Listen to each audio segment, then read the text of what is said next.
আসসালামু আলাইকুম প্রিয় ভিউয়ার্স, প্রফেশনাল জার্নি চ্যানেলে আপনাদের সবাইকে স্বাগত জানাচ্ছি। আশা করছি আপনারা সবাই ভালো আছেন।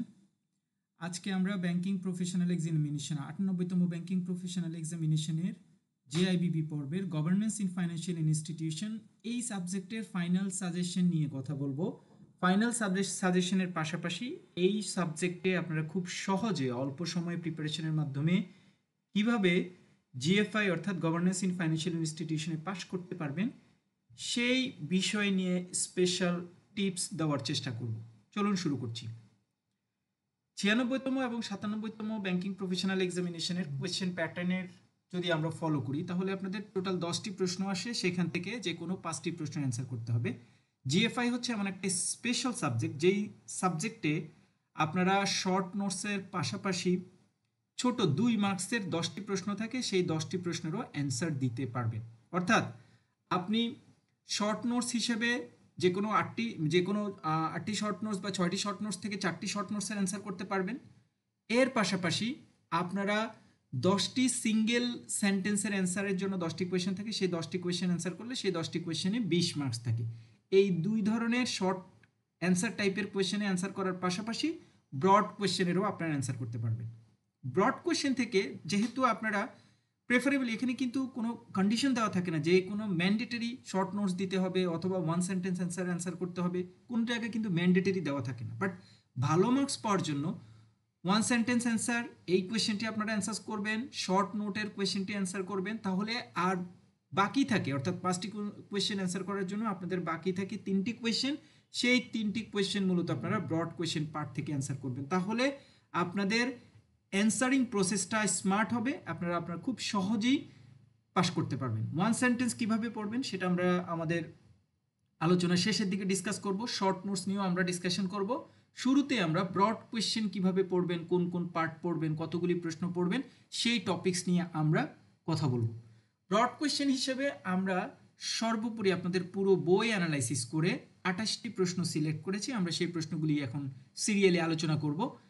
মিনহোয়াইল আমরা আমাদের পুরো আলোচনা, ডিসকাশন বা সাজেশনে আইবিবির এনলিস্টেড যে বুকটা রয়েছে, যেটা আইবিবির ওয়েবসাইটের অনলাইনে পাওয়া যায়, সেই বইয়ের পেজ নাম্বার বা সেই বইয়ের কনটেক্সট বা সেই বইয়ের টপিক্সের উপর বেস করে কিন্তু আমরা আমাদের এই সিনোপসিস বা সাজেশন তৈরি করেছি। ব্রড কোয়েশ্চেন হিসেবে আপনারা প্রথমে 1 নম্বরে who are the legal owner of a company, how they involve with the company affairs, explain, এই প্রশ্নটা পড়তে পারেন। এটা খুব ইম্পর্টেন্ট প্রশ্ন। 96তম ব্যাংকিং প্রফেশনাল এক্সামিনেশনে অনেকখানি এই টাইপের একটা কোয়েশ্চেন এসছে। এটা ঠিক অ্যানালিটিক্যাল কোয়েশ্চেন টাইপের একটা প্রশ্ন, সরাসরি বইতে এই প্রশ্নটি কিন্তু নাই। লিগ্যাল ওনার, কোন একটা কোম্পানির লিগ্যাল ওনাররা হচ্ছে, অরিজিনাল লিগ্যাল ওনার হচ্ছে কিন্তু শেয়ার হোল্ডাররা, তাহলে শেয়ার হোল্ডারদের রেসপন্সিবিলিটি কি সেইটাই আসলে এখানে আলোচনা করা হয়েছে। আইবিবির বইতে পেজ নাম্বার 5-এ আপনারা এই প্রশ্নটির অ্যান্সার পাবেন। Question number 2, write the rules and responsibilities of the regulator and supervisors according to Basel committee, page number 19-এ পাবেন। খুব ইম্পর্টেন্ট প্রশ্ন। What is mission and vision, write the benefits and purpose of mission statement. এইটা broad প্রশ্ন হিসেবে আমরা রেখেছি। অনেক সময় মিশন বা ভিশনের মধ্যে ডিফারেন্স বা এই দুটি শর্ট নোটস আকারে আসতে পারে। Question number 4, what is the difference between mission statement and brand promise, write the elements of effective brand promise, page number 25-এ পাবেন। ব্র্যান্ড প্রমিসও চাইলে শর্ট নোটস আসতে পারে, আবার বড় প্রশ্ন আকারে আসতে পারে, দুইটা টপিক্সের জন্য এটা important. Question number 5, what are the code of conduct according to bank for international settlements, এই প্রশ্নটা আপনাদের 96তম ব্যাংকিং প্রফেশনালে এসছে শর্ট নোটস আকারে। এই প্রশ্নটা কিন্তু আপনাদের এবারের পরীক্ষার জন্য খুব ইম্পর্টেন্ট। এটা আপনারা বইয়ের পেজ নাম্বার 30-তে পাবেন। Question number 6, write the responsibilities of the chairman and independent director of a financial institution or non bank financial institution, এটা বইয়ের পেজ নাম্বার 39-এ পাবেন। ইম্পর্টেন্ট প্রশ্ন। 96, 97 দুইবারে এই প্রশ্নটা ইনডিরেক্টলি টাচ করা হয়েছে। Question number 7, what is corporate governance, how A bank non-bank financial institution have ensure corporate governance in their institutions, write the benefits of corporate governance. This is so important প্রশ্ন। 96-তে আসছে, 97-তে আসছে, 98-তে এই টপিক্সটা নিয়ে আসবে, কারণ আসলে আপনাদের সাবজেক্টেই দেখেন আসলে কর্পোরেট গভর্নেন্স নিয়ে, তাহলে এই টপিক্স নিয়ে যদি প্রশ্ন না আসে তাহলে সাবজেক্টের মানে সাবজেক্টটা কেন ক্রিয়েট হয়েছে সেই লটাই কিন্তু ব্রিচ হবে। সুতরাং কর্পোরেট গভর্নেন্স যখনই পরীক্ষায় আসুক, এটা প্রত্যেকবার পরীক্ষার জন্য এই টপিক্সটা ইম্পর্টেন্ট। 7 নম্বর কোয়েশ্চেনের অ্যান্সার আপনারা বইয়ের পেজ নাম্বার 12 এ পাবেন। Question number 8, what is corporate culture, what is the importance of developing corporate culture in a financial institution, non bank financial institution, important question, page number 50 তে পাবেন। Question number 9, describe the composition, qualification and responsibility of CEO of a financial institution or non bank financial institution.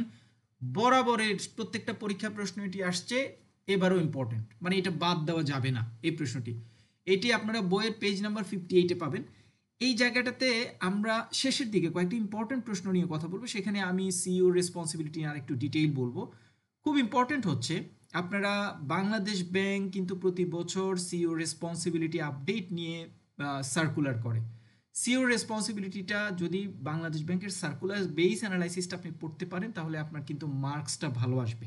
তাহলে বাংলাদেশ ব্যাংকের সার্কুলারটা, এই বাংলাদেশ ব্যাংকের circular কিন্তু CEO responsibility নিয়ে আছে, তারপরে আমরা একটু পরে একটা এডিশনাল প্রশ্ন পড়বো অ্যাডভাইজারের রেসপন্সিবিলিটি নিয়ে আছে। এগুলি যদি বাংলাদেশ ব্যাংকের সার্কুলারের উপর বেস করে আপনি পড়তে পারেন তাহলে কিন্তু আপনাদের জন্য অ্যান্সার করাটা সুবিধা হবে এবং আপডেটেড অ্যান্সার করতে পারবেন। Question number 10, what is senior management team? SMT, write the function of senior management team. বইয়ের page number 57, important প্রশ্ন। Question number 11, what are the ways that organizational cultural impacts business strategy of a financial institution or non-bank financial institutions? 97-তে indirectly এই প্রশ্নটি আসছে, but important প্রশ্ন, আপনারা এই প্রশ্নটি এবারের জন্য গো থ্রু করবেন। 12 নম্বর প্রশ্ন, what are the asset composition of a financial institution, page number 71-এ পাবেন। 13 number question, what is problem asset, write the criteria and classification of problem asset, how it should be solved, very important প্রশ্ন এবারের পরীক্ষার জন্য। question number 13 বইয়ের page number 77-এ পাবেন। question number 14, what is ERM, write the benefits, weakness, challenges and component of ERM in financial institution, page number 88-এ পাবেন। যে কোনো একটা পার্ট নিয়ে ERM বেসড একটা প্রশ্ন আপনাদের পরীক্ষায় আসবে। question number 15, what are the procedure for recruiting an advisor of a bank, explain based on Bangladesh Bank circular, outside question. আমি আগের স্লাইডেও বলেছি, এই স্লাইডেও বলছি, সিওর রেসপন্সিবিলিটি, অ্যাডভাইজারের রেসপন্সিবিলিটি একদম কমপ্লিটলি এবারের পরীক্ষার জন্য আপনাদের নতুন, আমি এইটা নতুন করে ইনজেক্ট করেছি বা আমার কাছে এটা ইম্পর্টেন্ট মনে হয়েছে। আপনারা দেখেছেন 97তম ব্যাংকিং প্রফেশনাল এক্সামিনেশনে বোর্ড অফ ডিরেক্টরস ডিমলিশ করা এবং কোনো একটা ব্যাংকে নতুন করে বাংলাদেশ ব্যাংকের পক্ষ থেকে কোনো একটা অথরিটি নিয়োগ দেওয়া, এই টাইপের একটা প্রশ্ন কিন্তু 97তম ব্যাংকিং প্রফেশনাল এক্সামিনেশনে এসছে। আমাদের দেশে অনেক ব্যাংক কিন্তু এখন অ্যাডভাইজার নিয়োগ করছেন, ব্যাংক থেকে, প্রাইভেটলি ব্যাংক থেকে অ্যাডভাইজার নিয়োগ করছেন। তাহলে অ্যাডভাইজার নিয়োগ করলে অ্যাডভাইজারের রেসপন্সিবিলিটি কী হবে, অ্যাডভাইজার কী কী কাজ করবেন, তার রিক্রুটিং প্রসেস কী, এই ইস্যুসগুলি নিয়ে একটা প্রশ্ন আছে এবং এটা নিয়ে বাংলাদেশ ব্যাংকের একটা সার্কুলার আছে। আপনারা এই প্রশ্নটা গো থ্রু করতে পারেন, এইটা ইম্পর্টেন্ট প্রশ্ন। গত বছর 97তে যেহেতু বোর্ড অফ ডিরেক্টরসদের ডিমোলিশন এবং অবজারভার নিয়োগের প্রশ্নটি চলে আসছে, সুতরাং এটা আপনারা অ্যাভয়েড করবেন। দেখেন, আমি কিন্তু কোয়েশ্চেনের গ্র্যাভিটি আপনাদের সামনে শো আপ করার চেষ্টা করছি। সিওর রেসপন্সিবিলিটিও আসছে, অবজারভারের নিয়োগ প্রসেসও আসছে, বাট আমি কিন্তু এবার বলছি যে অবজারভারের নিয়োগ প্রসেস আর পড়ার দরকার নাই, বাট সিওর রেসপন্সিবিলিটি গতবার আসছে, এর আগের বার আসছে, এবারের জন্য ইম্পর্টেন্ট। কিছু প্রশ্ন থাকবে যে রিপিটেড আপনার জন্য ইম্পর্টেন্ট থাকবে, কিছু প্রশ্ন হয়তো আপনি ডিডাক্ট বা অ্যাভয়েড করতে পারেন, মানে এইটা কোয়েশ্চেনের গ্র্যাভিটির উপর ডিপেন্ড করবে। তাহলে অ্যাডভাইজার নিয়োগের প্রসেসের প্রশ্নটা কিন্তু আপনাদের পরীক্ষার জন্য important. Question number 16, what is risk appetite, write the risk appetite framework and how risk appetite statement should be developed, page number 95-এ পাবেন। ইম্পর্টেন্ট প্রশ্ন। 17, how you manage the different material risk in your institution, page number 100-এ পাবেন। Very important প্রশ্ন। এই প্রশ্নটি অনেক সময় শর্ট করে আসতে পারে, অনেক ধরনের ম্যাটেরিয়াল রিস্কের কথা বলা হয়েছে, আমরা যে কোনো একটা বা দুইটা রিস্ক দিয়েও 4 বা 6 নম্বরের করেও প্রশ্নটা আসতে পারে। Question number 18, what do you understand by 3 lines of defence, elevate the line. আসলে কর্পোরেট গভর্নেন্স এনশিওর করার জন্য 3 লাইন অফ ডিফেন্সটা খুব ইম্পর্টেন্ট। 96তম ব্যাংকিং প্রফেশনাল এক্সামিনেশন এই কোয়েশ্চেনটা এসছে, 97তে এই প্রশ্নটি আসে নাই, 98-এর জন্য এই প্রশ্নটা খুব ইম্পর্টেন্ট। বইয়ের পেজ নাম্বার 104-এ আপনারা পাবেন 3টা লাইন অফ ডিফেন্সের কথা, একদম একটা গ্রাফিক্যাল প্রেজেন্টেশন সহ বলেছে, খুব ইজি একটা প্রশ্ন, but very important. Question number 19, what is merchant bank, write the function of merchant banking, page number 115-এ পাবেন। Question number 20, what is the core philosophy of agent banking, why has it become so popular and preferred to traditional branch banking, what are the protection indicator of agent banking। বরাবরই agent ব্যাংকিংটা important একটা topics, যে কোনো একটা part নিয়ে একটা প্রশ্ন আসতে পারে। বইয়ের পেজ 1, 2, 3-তে আপনি এটা পাবেন। Question number 21, relationship with the share holders is a cornerstone for the life of A bank, explain, write the 6 principles of share holder communication, page number 130 তে পাবেন। খুব ইম্পর্টেন্ট প্রশ্ন। আমি বলেছি শেয়ার হোল্ডাররা কিন্তু কোনো একটা ফাইন্যান্সিয়াল ইনস্টিটিউশনের লিগ্যাল ওনার। প্রথম দিকে একটা প্রশ্ন রেখেছি, এখানে একটা প্রশ্ন রেখেছি, দুইটা প্রশ্ন ইম্পর্টেন্ট বিকজ শেয়ার হোল্ডারদের রেসপন্সিবিলিটিটা যে কোনো ফাইন্যান্সিয়াল ইনস্টিটিউশনের কর্পোরেট গভর্নেন্স এনশিওর করার জন্য খুবই গুরুত্বপূর্ণ। কোয়েশ্চেন নাম্বার 22, এক্সপ্লেন কাস্টমার আর banker relationship of financial institution. খুব ইম্পর্টেন্ট প্রশ্ন। আপনারা এটা ল অ্যান্ড প্র্যাকটিসে পড়েছেন, অন্য বিভিন্ন সাবজেক্ট এই টপিক্সটা নিয়ে পড়েছেন। ইভেনচুয়ালি আপনি আপনার বিভিন্ন ব্যাংকের ইন্টারনাল বা এক্সটার্নাল ট্রেনিংও কিন্তু এই টপিক্সটা নিয়ে আলোচনা করেছে, পড়া হয়েছে, আপনি জানেন, জাস্ট একবার গো থ্রু করবেন। Question number 23, what are the benefits and strategy of media relationship. বইয়ের পেজ নম্বর 142-তে আপনি এই প্রশ্নটি পাবেন, ইম্পর্টেন্ট প্রশ্ন। Question number 24, what is community, why community relationship is important, page 146-এ পাবেন, ইম্পর্টেন্ট প্রশ্ন। Question number 25, explain the benefits of digitalization of the entire process of a financial institution or non-bank financial institution, বইয়ের page 153-তে পাবেন, important প্রশ্ন। What is succession plan, write the process and benefits of succession plan, খুব important প্রশ্ন। Rules and responsibilities of সিইউর মতো এই প্রশ্নটা প্রত্যেকবার পরীক্ষায় আসছে। এই টপিক্সটা নিয়ে এবারের পরীক্ষাও ইম্পর্টেন্ট হতে পারে, শর্ট নোটস হতে পারে, ব্রড প্রশ্ন, যে কোনো টপিক্স নিয়ে এটা important topics. Question number 27, why relation with competitor is so important in banks and non-bank financial institutions? 96তম ব্যাংকিং প্রফেশনাল এক্সামিনেশন এই প্রশ্নটি আসছে, এবারও আপনাদের জন্য ইম্পর্টেন্ট। পেজ নাম্বার 133-তে আপনি পাবেন। Question number 28, very very important প্রশ্ন, এটা outside of the question. Why merger is important in banking industry? Explain the benefits and drawback of merger process in Bangladesh. আপনারা জানেন এটা বাংলাদেশের ব্যাংকিং ইন্ডাস্ট্রি এখন একটা হট টপিক্স। এই টপিক্সটা নিয়ে আপনাদের প্রশ্ন আসতে পারে।